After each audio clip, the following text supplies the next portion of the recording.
late night, they ain't getting no rest. Work so hard, people think I'm obsessed. Cream at the crop, won't settle for no less. Headed to the top, remaining so focused. Yeah, gorilla of the jungle, I've been beating on my chest. I learned from the struggle, it was all just a test.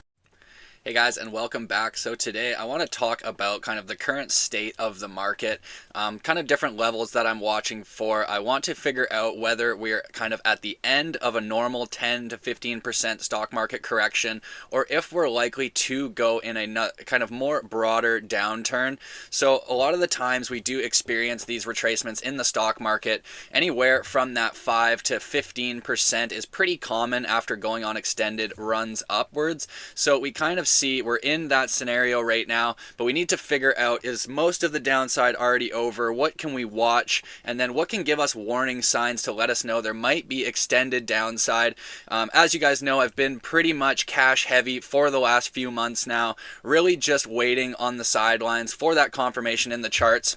So there is this saying I recently just heard. So again, it's actually, there's a time to go long, there's a time to go short, and a time to go fishing. So the way that what that means essentially is that there's going to be different instances in the market where necessarily it might not make sense to take a position. You have to understand that being on the sidelines is actually a position in the market. So we kind of got to keep that in mind. We don't rush to be in the market. We don't want to overexpose ourselves when there is additional risks present. So we obviously know there's a bunch of different little risks in there in terms of the macroeconomic side of things. We're going to take a look at these, see if we can get an idea of what's going on and get a better idea. So what I want to talk about right now, first of all, is the moving averages that I talk about in terms of trends. So that 50-day and 200-day moving average are very common and indicative of those macro up or down trends depending on how they're structured. So right now we see that the SPY, the NASDAQ, and the Dow Jones have essentially all lost their 200-day moving averages, which are key levels for them to continue that macro uptrend. So what we need to see, basically we want to see these indices really get above these 200-day moving averages, head up towards their 50-day moving average with that uptrending price action for us to consider another continuation or another leg in the market. Alternatively, what we might see to the downside is price just poke above the 200-day, getting rejected kind of immediately, and then ultimately continuing that downtrending price action. So lower highs, lower lows. So just watching that, we watch that price action, we watch those moving averages. Another thing we want to watch especially is the IWM. So this is the Russell Shares 2000. This is a small cap index. So a lot of the times the small cap stocks are the ones that really feel the pressure during recessionary times. So if we start to see a breakdown in the IWM, while kind of the SPY, the NASDAQ, and the Dow Jones might be showing a little bit more relative strength, that might be that little warning signal that the broad market is experiencing that weakness and really feeling those recessionary pressures. So it could stem further into these indices, the SPY, the NASDAQ. However, if we start to see the IWM playing catch up with these indices on the other side, that could actually be a sign of a bullish reversal pattern. So looking for a potential double bottom on the IWM, showing strength that it's going to continue towards kind of those upper targets and then play catch up with those other those other indices. So we talked about the Magnificent Seven, essentially a handful of stocks making up the majority of gains in the NASDAQ, the SPY. For that reason, that's why we want to pay attention to the IWM. We want to get a sense of the whole market as a whole, not just a handful of companies. So paying attention to that. In terms of time frame, we're going to be looking for daily confirmation as a start, but that being said, the weekly time frame is going to be a much better sign of that trend reversal, be a lot more solid for support. So while we can look to start taking positions on the daily confirmation, we're not going to really be looking at going in with a ton of size, and we're going to make sure that we're protecting those positions with stop losses just in case that we do have a further breakdown. Basically, normal corrections could kind of bottom out and reverse reverse within a couple days, weeks. If we see this kind of playing out over weeks or months, it kind of hints that we're in those choppier waters and that we might just be due for that broader kind of downturn correction.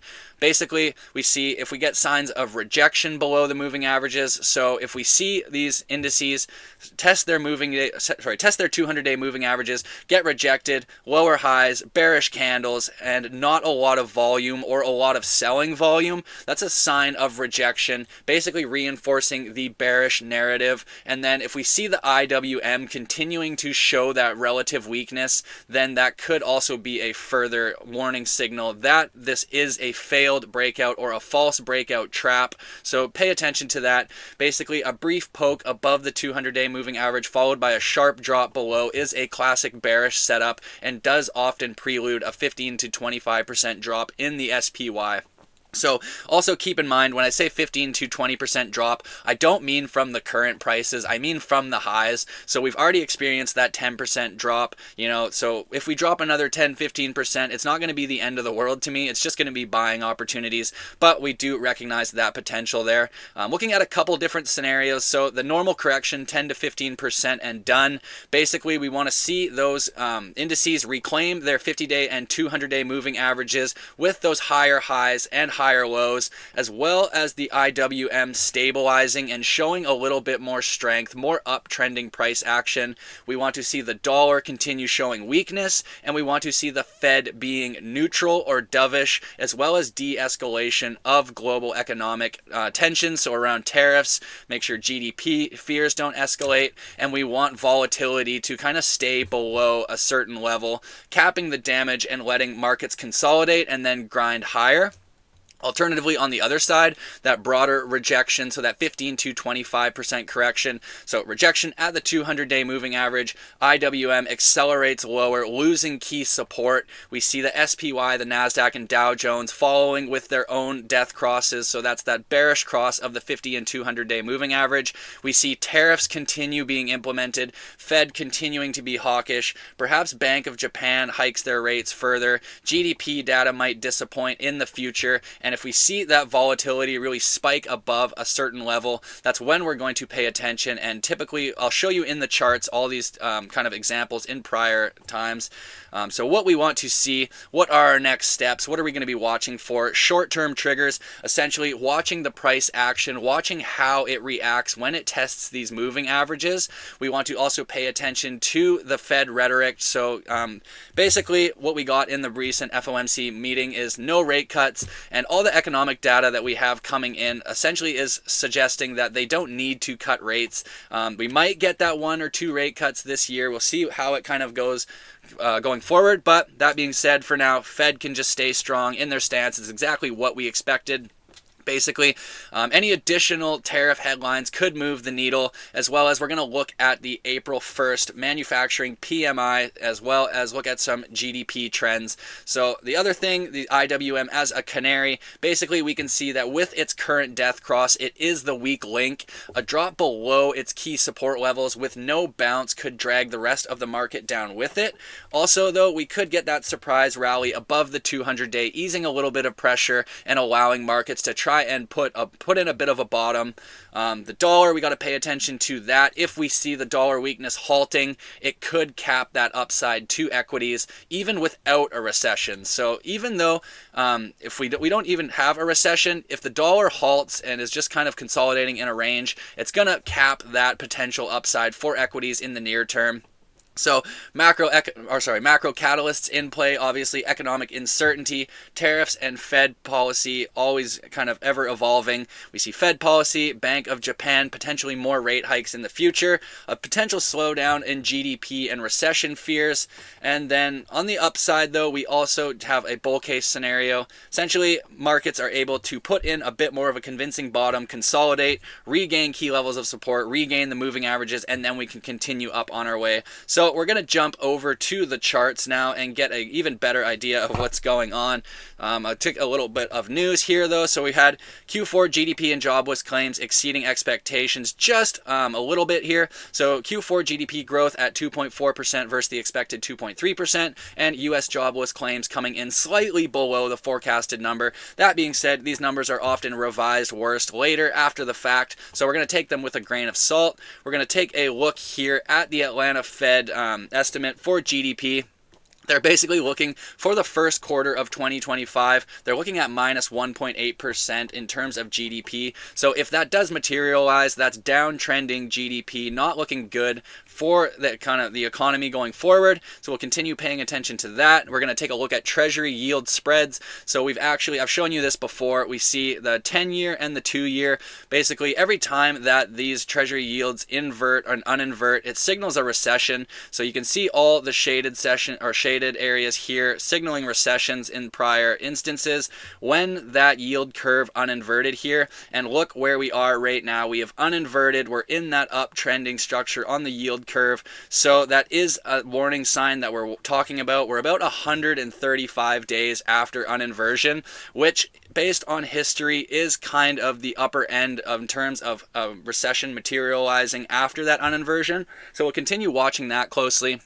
We're going to flip over to the dollar here, take a little look. So basically what I kind of wanted to show you was the prior kind of rally here from the dollar, what we saw. So we saw coming up, riding this trend line, big breakout. So we pulled our Fibonacci from the low to the high. We see that basically price came back, put in a couple peaks up here with that, you see the moving averages in that uptrend structure, and then consolidating, we break out, put in these highs. Ultimately though, kind of just breaking down and then retesting the lows over here. So you can actually see where that 618 low was right there. We came back and pretty much retested it right through here before we continued on our next leg up. So I'm kind of looking at a similar situation playing out in the current price action. So if we see something like that, we're going to see prices already come back pretty much to that 618 Fibonacci, similar to what we saw over here. And then we see we had that bullish cross of the moving averages. We had that right here. And then we're just consolidating here. So same thing here, consolidating. We put in our slightly higher high right there, but we might be due for that break and then retest of these lows, that 618. So if we see something like that play out, it might just be a little bit of consolidation in through here. Maybe we get a little pump up to that lower high, but ultimately coming back and retesting those lows down there at that 618. So something like that, and then continuing up from there. Also, what we saw just based here on the bottom, looking at that bullish momentum gaining on the DMI, we saw a similar setup in terms of our RSI and MACD. So this does look similar to this move over here. I think we could get a little short-term relief bounce by the dollar, putting a little bit of pressure on those risky assets. And then I kind of want to see it come back down, retag these lows in through here before we maybe get another leg up. So we're either going to continue breaking down, in which case risk on assets can go on and do well, get a little bit of a bounce, but we'll see how sustainable that rally is.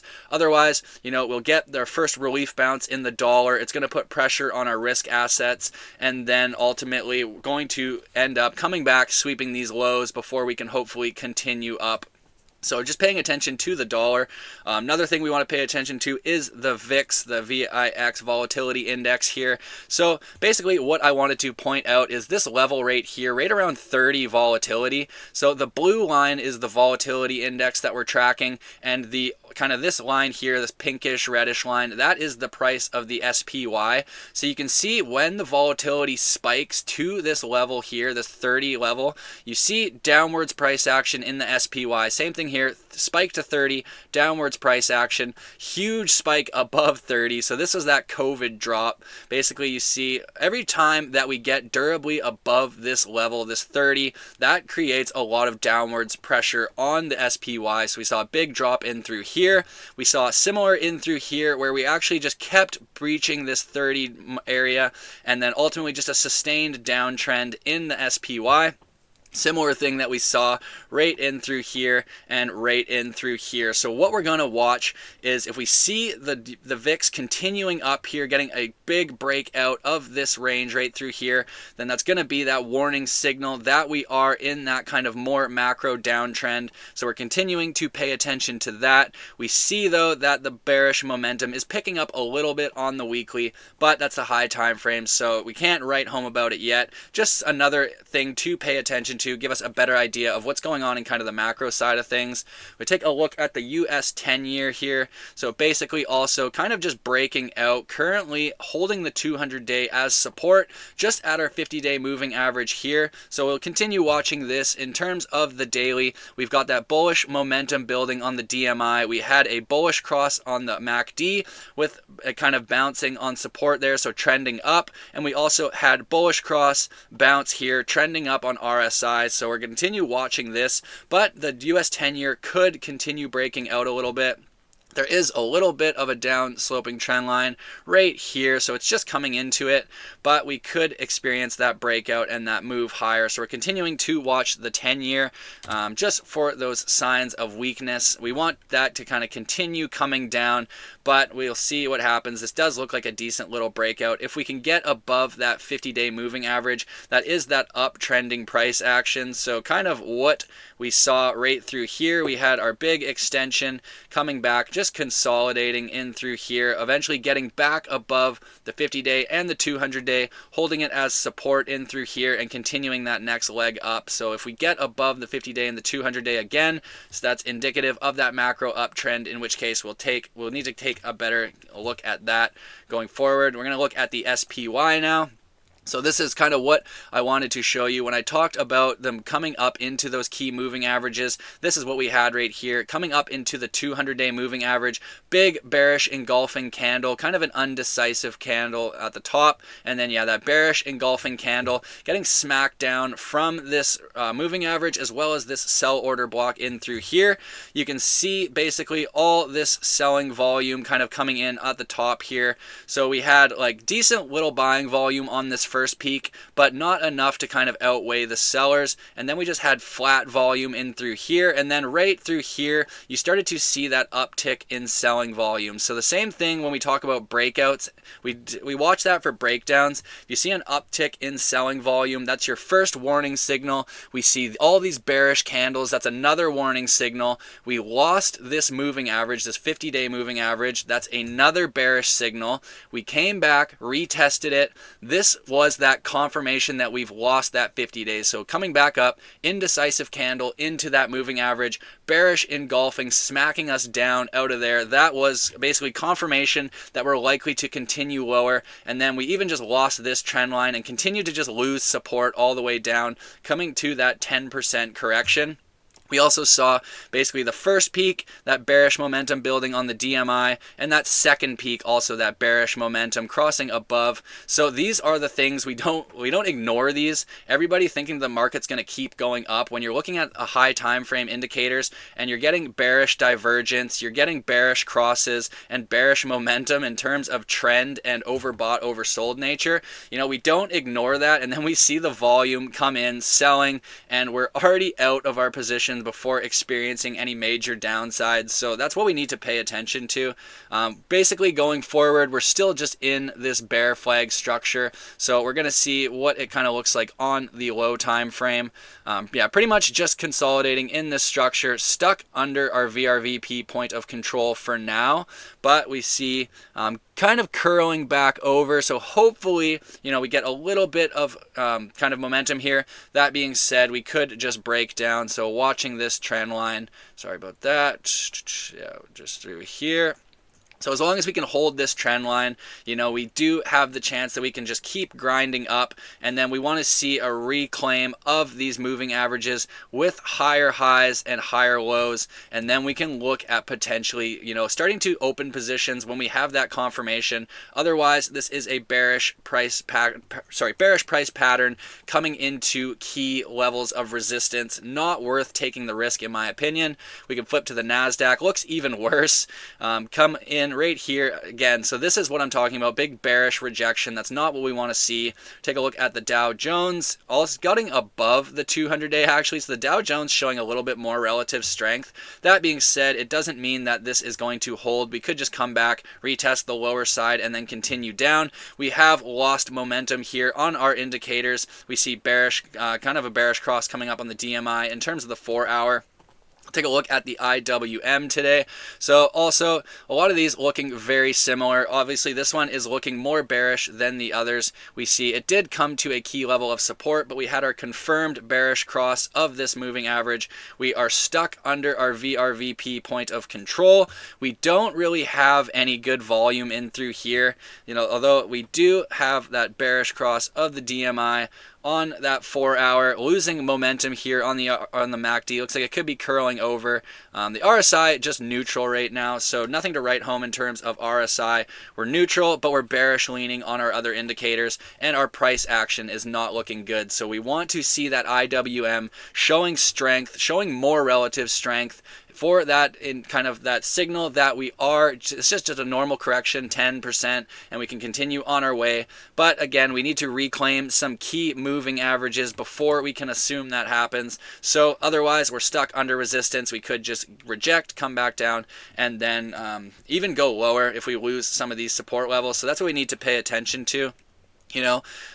Just flipping down, we'll take a look at gold really quickly. So that's another thing that's indicative of that risk off environment, is gold and silver continue just really showing strength on that, continuing that uptrend. So nothing really, when I'm talking about, you have gold showing strength, you have silver showing strength, we've got the dollar kind of showing a little bit of resilience. It's kind of in no man's land. And then we've got the US 10-year also in no man's land a little bit, kind of just going up and down here and there. We're really in that kind of limbo market where I'm not really interested in taking any risk, any positions. With everything at all-time highs, it doesn't make sense for me to have taken a lot of cash out of the market and then put it back in at the same price. Like, that just doesn't make sense to me. Or at even just really trying to capitalize on major drawdowns. So focusing on the technicals, when we look at all of our stock market indices and they're stuck under moving averages like this with this kind of price action and price patterns, that's just definitely more bearish leaning. So that's why I say it's not worth the risk. There is a time to go long, a time to go short, and a time to go fishing. And right now the time is to go fishing. So when I say that, either, you can go out, do the things you want to do, or just come back and, spend some more time on the charts, practice the skills that I teach, that I kind of preach as well.